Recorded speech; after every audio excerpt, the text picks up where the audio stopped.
Welcome to another segment of HATC in the community. Let's talk about it. My name is Patrick Howard.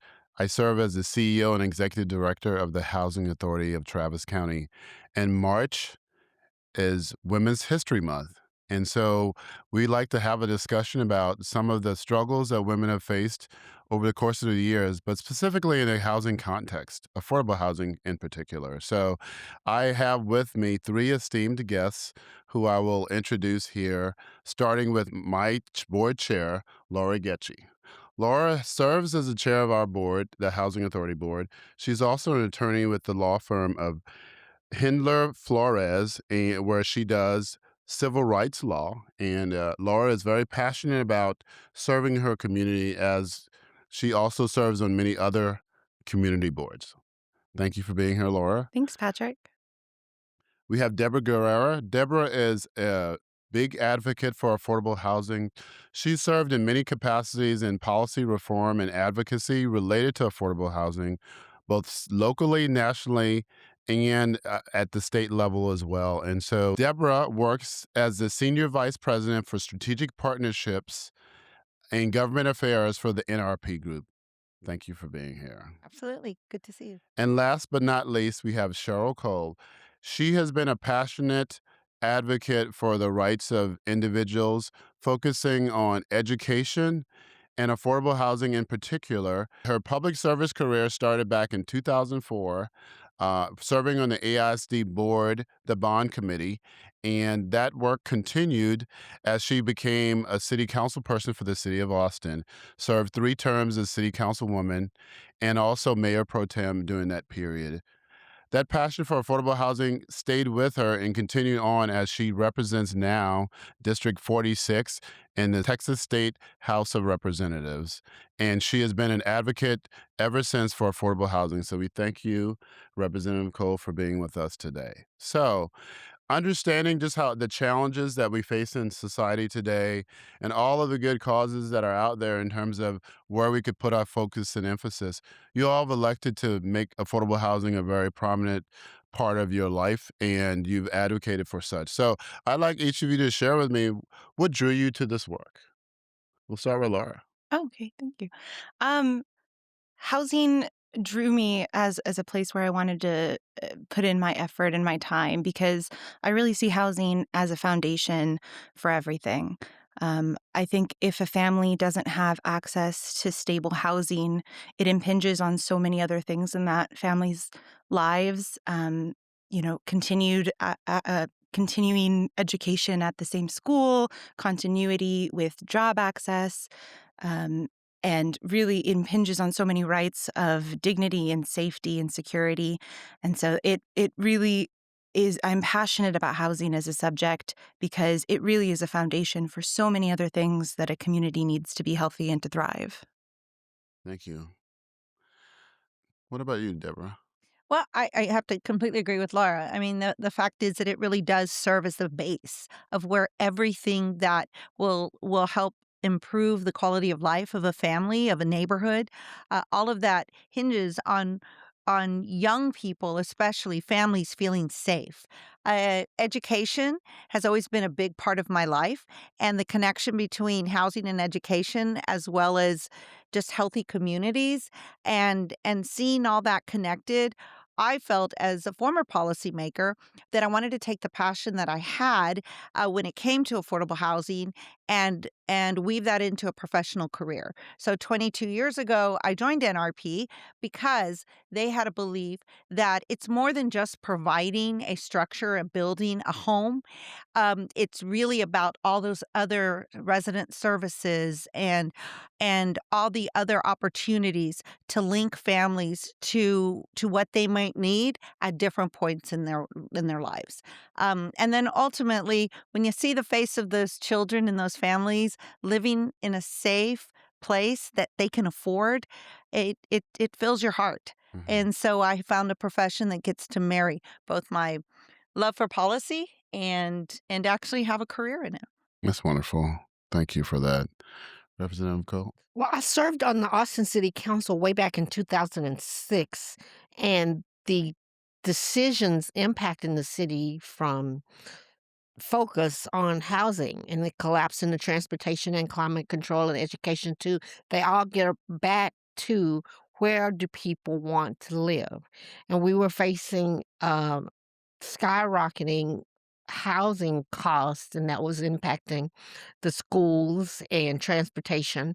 And so there was a comprehensive bond package that failed back in 2012 that included affordable housing, and I was the council member who championed bringing it back to the voters and explaining how critical it was to the city, and we passed that bond package in 2013. So I've always been a strong advocate for affordable housing and seeing the intersection of it with public policy. That's amazing. Could you talk a little bit more about that? I'm just really interested because what did you see as a result of that bond moving forward? I mean, how did that change the trajectory for many people that you served during that period? Well, it was much back then as it is today with the rising cost of housing and Yeah. people not being able to live within the city and then creating a donut in the suburban areas with the flight to the bedroom communities in smaller cities. So we really had to make the case to the voters that we needed that, especially for some of the homeless population that Hmm. we had. And we had a comprehensive bond package for affordable housing to target all affordability levels. And it really put the spotlight on that issue for the city of Austin. And Patrick, I do want to comment on this because what it led to was it served as a role model. I mean, it really, as a Right, model. I'm sorry. right. It served, what it led to was it served as a model to other communities throughout the state of Texas. For example, Dallas passed their own housing bond after Austin, San Antonio as well. And so what you did, Representative, and the council at the time was really set the standard for what could be done. And it really has served as a model Mhm. to get more housing on the ground and produced, affordable housing. Well, I really appreciate that work, and thanks for that context because we understand just how challenging it is to fund affordable housing, and that influx of funds specifically dedicated for that purpose um, speaks volumes to what we needed as a community, and as you said, it's been quite served as quite a model. So, you all prominent women in your respective areas and respective professions. Um, have had people in your life that have motivated you, have inspired you, have encouraged you. Has there been specific individual that's really made the impact for you in your life that caused you to do what you do today? Can anybody want to share of a particular instance or individual that you would point to for that purpose? I'm happy to speak to that, because it immediately makes me think of, my mother, who is my best friend, and her name is Martha Parton, and for many years, she was a community advocate in El Paso, and I really grew up with an understanding of the value of community, of the value of service, and what success that can bring to your neighbors. Something that comes to mind is a success that my mom and a lot of organizations that she was with had with the colonias around El Paso, these communities of really substandard subdivisions that were built way out on the outskirts of not just El Paso, but all along the Mexican American border, and that didn't have the basic infrastructure to make these homes livable and were really sold to majority Mexican American families in really exploitative conditions. And one of the successes that my mom and other organizations that she worked with had was bringing running water out to some of the colonias around El Paso, such a basic necessity.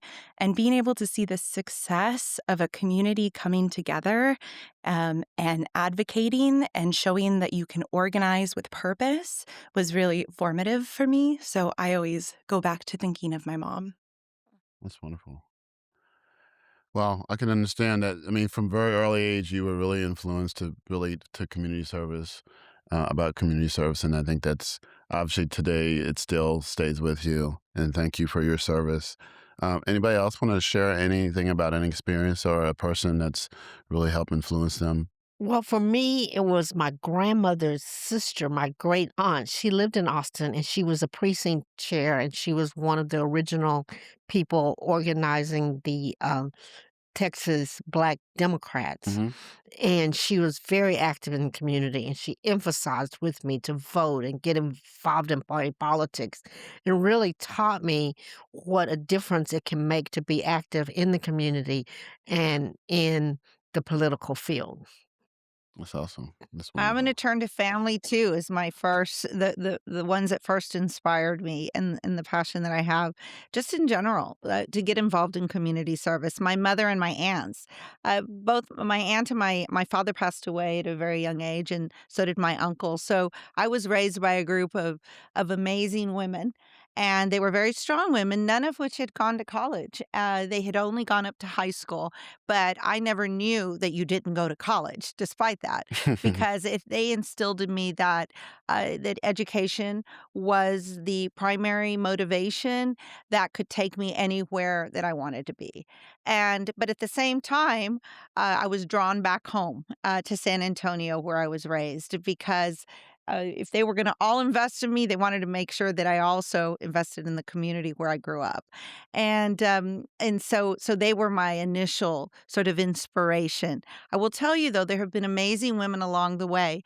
I went to the LBJ school, and Barbara Jordan was my ethics professor. And I will never forget the power and the strength of that iconic leader. And even as I've grown older and I try to meet as many people and listen to what has even inspired them, and so constantly searching and remembering and reaffirming why I do what I do. I look for that in women throughout my professional and personal life, and also young women.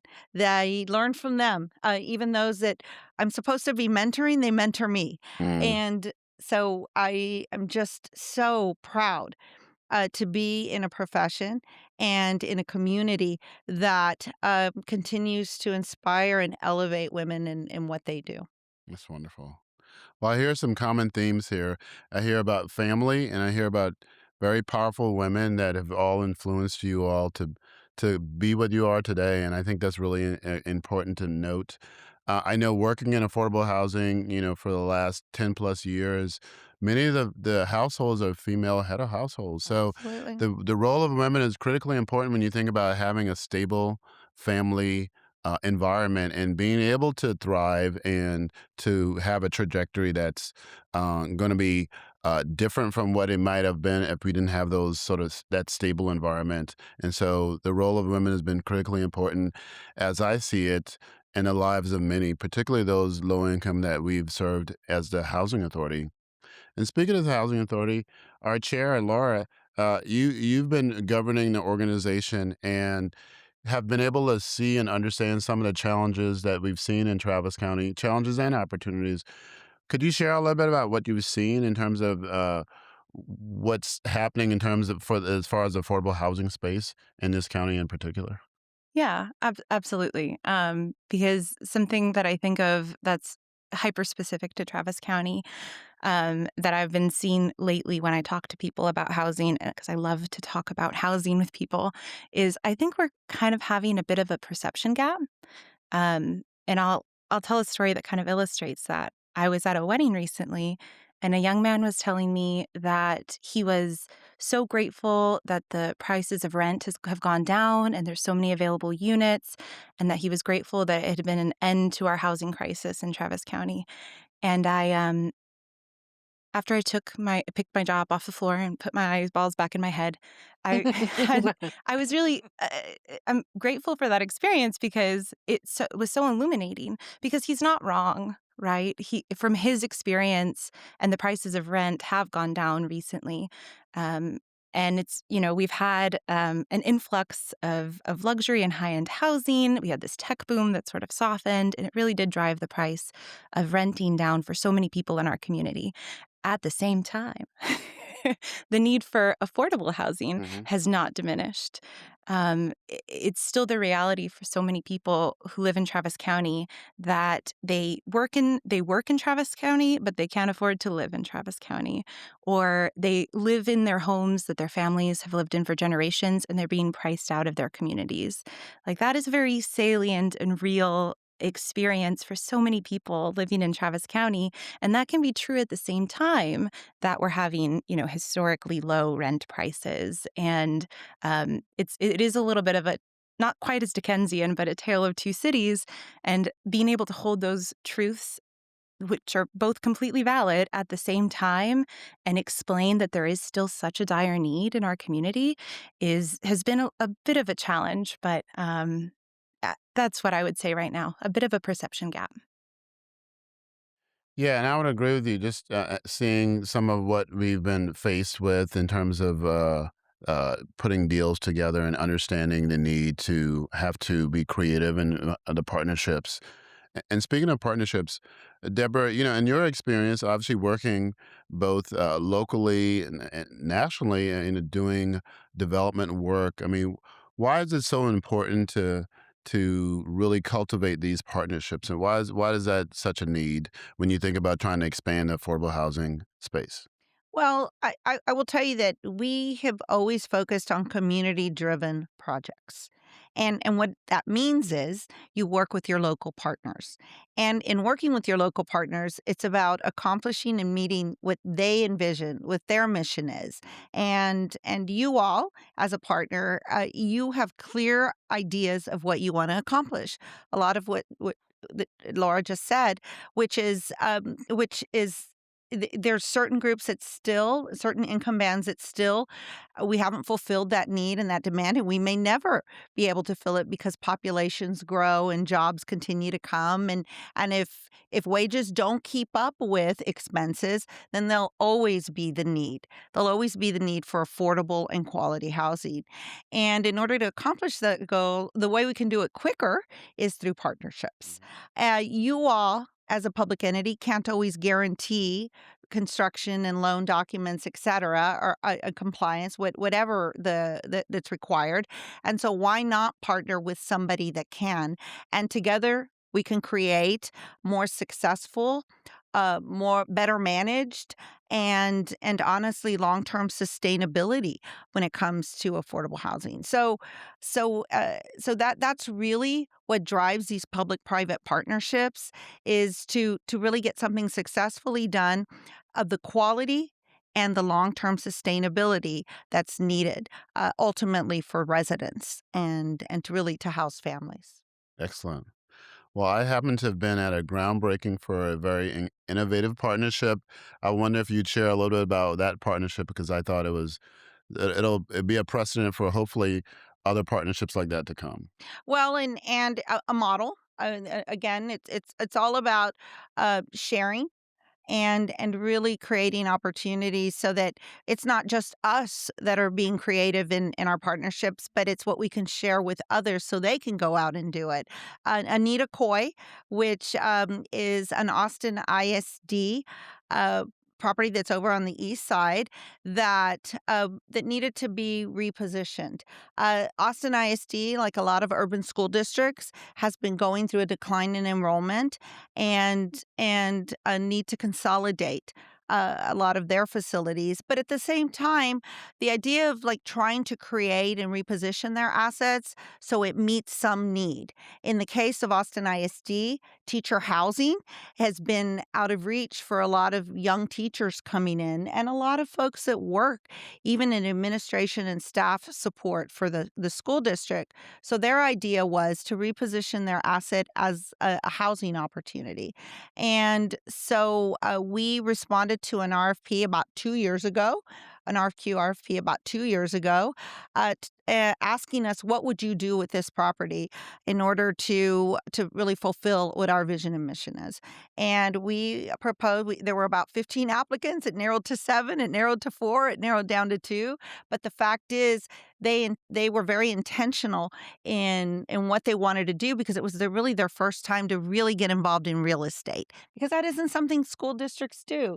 As former school board members, we know real estate is not necessarily housing is not necessarily what the school districts are to do. It's about educating kids.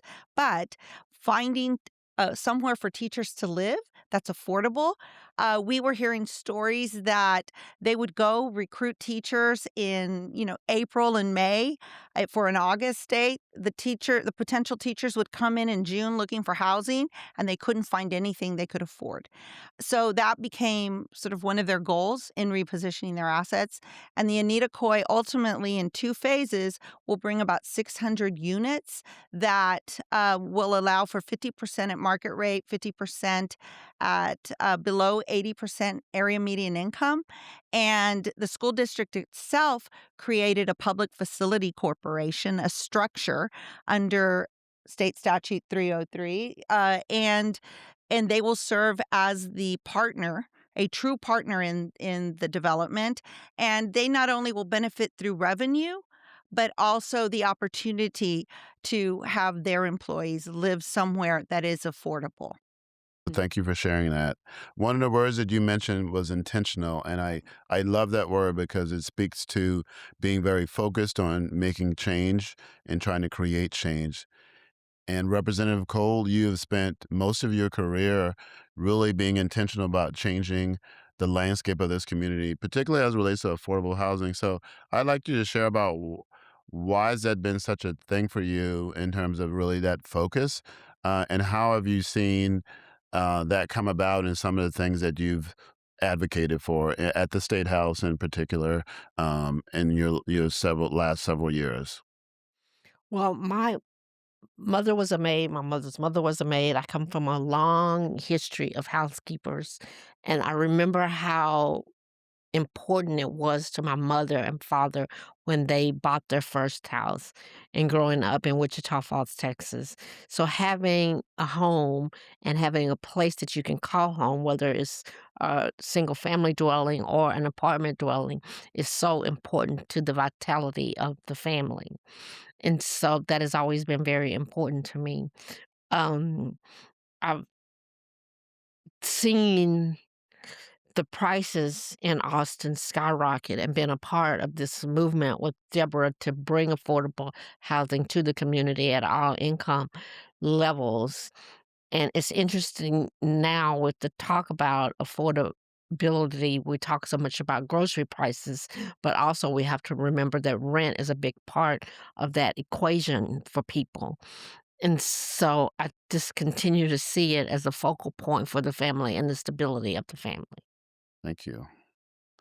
Well, this has been quite a joy having you all here sharing during Women's History Month about all of what you've been focused on and how you've been successful leading reform as it relates to housing policy and the like. So, if I would like you all to share just in closing, for young women out there really looking to achieve some of their passions and hope, and maybe it's affordable housing, maybe it's just community service in general.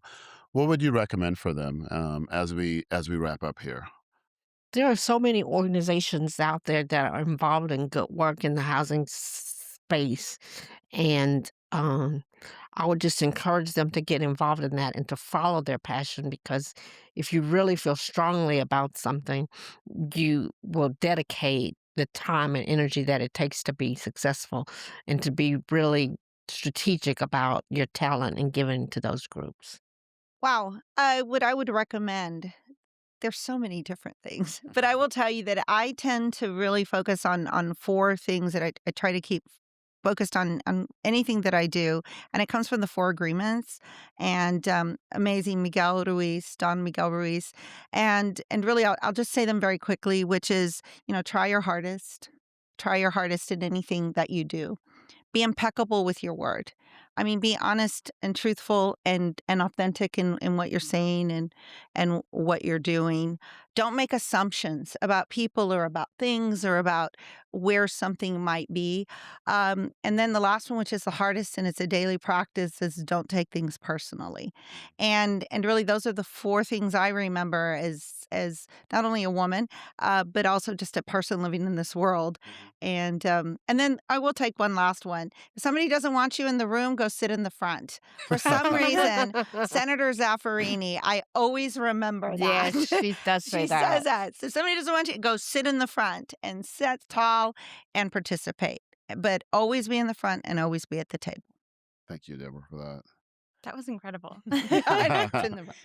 Um, wow. Yes. Mhm. I I think that if I was to give advice to women that wanted to be in spaces that are, historically male dominated, whether that's the boardroom, the courtroom, the state house, um, the advice would be just to know and to know that you're making that space better by being in it.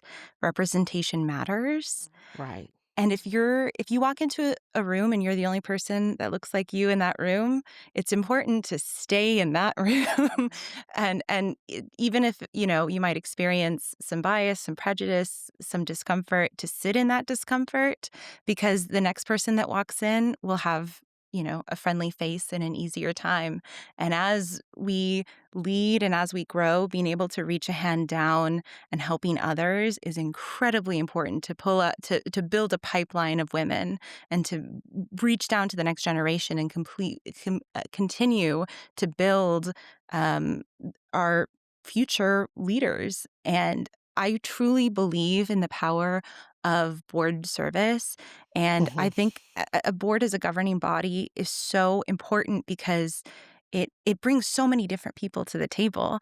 And I think the more diversity you can have within that group, diversity of gender, of age, of ideas, of backgrounds, racial and ethnic diversity, the better, the more robust discussion is, the more creative ideas are, and the better outcomes that you get for the people that you're serving and for your organization. So I'd say that the room is better with having you in it.